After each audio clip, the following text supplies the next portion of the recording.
কারো ছোট ছোট কথায় অল্পতেই আঘাত লেগে মন খারাপ হয়ে যায়, কারো কটু কথায় হাসি মুখটা মলিন হয়ে যায়। কষ্ট হলেও এই জিনিসগুলোর সঙ্গে মানিয়ে নিতে শিখুন।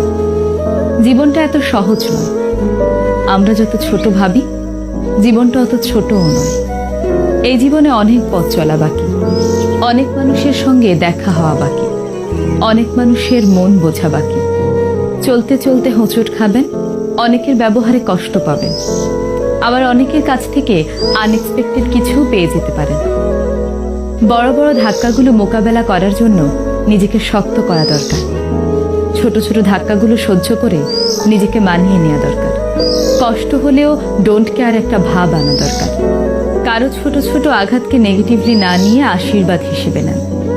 ছোটখাটো আঘাত করা মানুষ জীবনে না থাকলে নিজেকে খাঁটি সোনায় কনভার্ট কিভাবে করবেন? বড় ধাক্কা খেয়ে এক কোনায় পচে